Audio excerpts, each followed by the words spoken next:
Indonesia adalah negara kepulauan terbesar di dunia yang sangat kaya akan sumber daya hayati lautnya. 75% wilayah Indonesia adalah laut dengan luas mencapai 5,8 juta kilometer persegi. Terumbu karang di seluruh perairan Indonesia diperkirakan mencapai 25.000 kilometer persegi atau 9% dari total luas terumbu karang dunia.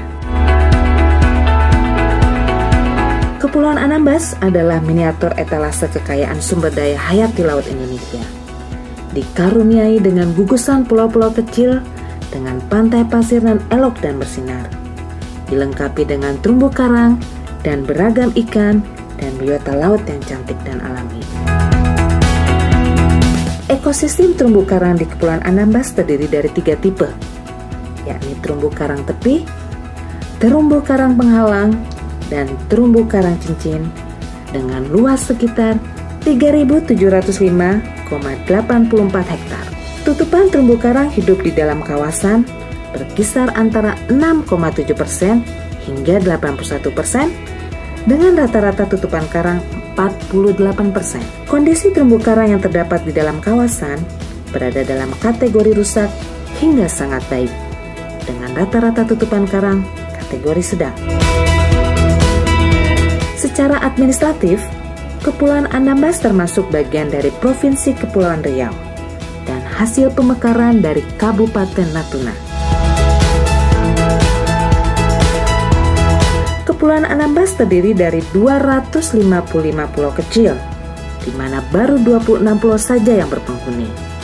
Jumlah penduduk Kepulauan Anambas berkisar 45.500 jiwa. 97% wilayah Anambas merupakan wilayah perairan laut, dengan 7 kecamatan yang tersebar di 3 pulau besar, yaitu Siantan, Palmatak, dan Jemaja. Ibu kota Kabupaten Anambas sendiri berada di Terempa. Perjalanan ke Kepulauan Anambas dapat ditempuh dengan moda transportasi udara ataupun laut.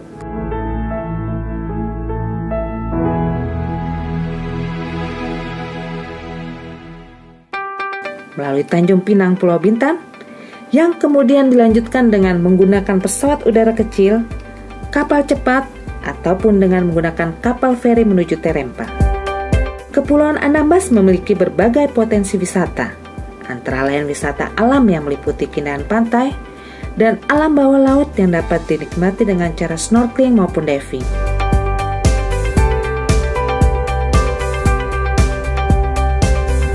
Maupun wisata pendakian bukit, air terjun, serta panorama alam lainnya. Sedangkan wisata budaya, kuliner, dan religi yang menjadi ciri khas Kepulauan Anambas berupa tarian tradisional, sejarah makam pengungsi Vietnam, makanan olahan hasil laut khas Melayu, masjid, dan kelenteng tertua yang sudah berdiri sejak ratusan tahun yang lalu. Kekayaan sumber daya hayati laut Kepulauan Anambas yang menjadi aset nasional bahkan dunia sudah sepatutnya harus dikelola dengan baik. Sebagian perairan laut Kabupaten Kepulauan Anambas ditetapkan sebagai Taman Wisata Perairan atau disebut TWP pada tanggal 6 Juli 2011 melalui keputusan Menteri Kelautan dan Perikanan Republik Indonesia nomor Kep.35-Men-2011 tentang pencadangan kawasan konservasi perairan nasional Kepulauan Anambas dan laut sekitarnya di Provinsi Kepulauan Riau dengan luasan sebesar 1.262.686,2 hektar. Pengelolaan TWP Anambas dilakukan dengan sistem zonasi, mengacu pada Peraturan Menteri Kelautan dan Perikanan nomor 53/Kp/2014 tentang rencana pengelolaan dan zonasi Taman Wisata Perairan Kepulauan Anambas dan laut sekitarnya di Provinsi Kepulauan Riau tahun 2014 hingga 2034, di mana wilayah TWP Anambas dibagi menjadi 4 zona, yaitu zona inti, zona pemanfaatan, zona perikanan berkelanjutan, dan zona lainnya.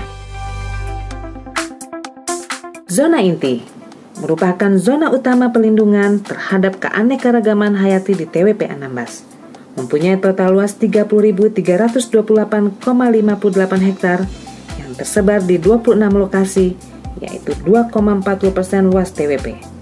Zona inti mempunyai arahan pemanfaatan untuk penelitian dan pendidikan, dengan tetap menjaga keaslian sumber daya yang ada. Zona pemanfaatan seluas 9.387,77 hektar tersebar di 27 pulau kecil dan perairan sekitarnya.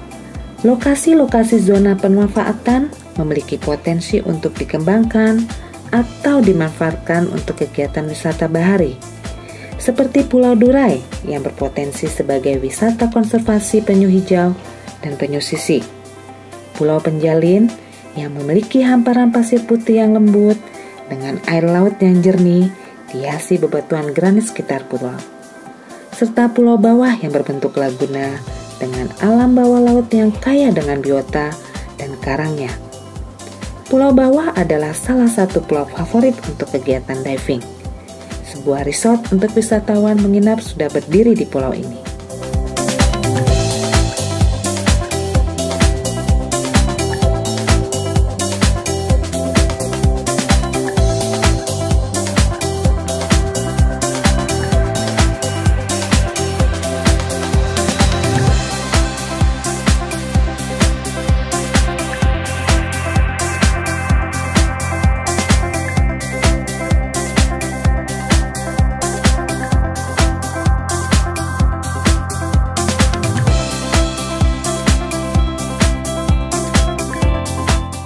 Selanjutnya, terdapat zona perikanan berkelanjutan, di mana zona ini ditujukan sebagai lokasi untuk melakukan aktivitas perikanan bagi masyarakat sekitar kawasan, khususnya aktivitas penangkapan ikan dan budidaya perikanan laut yang ramah lingkungan. Zona ini terdiri dari subzona perikanan tangkap, subzona perikanan budidaya, dan subzona perikanan tradisional. Zona keempat adalah zona lainnya yang ditujukan sebagai lokasi untuk melakukan aktivitas rehabilitasi atau pemulihan lokasi-lokasi yang telah mengalami degradasi lingkungan, baik kerusakan ekosistem maupun penurunan sumber daya akibat penangkapan ikan yang merusak, seperti pemboman dan penangkapan ikan menggunakan potasium. Adalah kewajiban kita bersama untuk menjaga dan memanfaatkan secara bijak karunia sumber daya alam yang begitu indah dan melimpah di bumi Nusantara tercinta ini. Marilah kita bersama-sama menjaga lingkungan laut dan kekayaan sumber daya di dalamnya. Hentikan kegiatan-kegiatan yang merusak lingkungan laut dan tingkatkan komitmen dalam penegakan hukum terhadap pelanggaran-pelanggaran yang terjadi di laut. Keindahan dan kekayaan laut Kepulauan Anambas sudah sepatutnya dijaga sebagai harta warisan yang tak ternilai untuk masa depan demi kesejahteraan masyarakat Kepulauan Anambas dan seluruh bangsa Indonesia.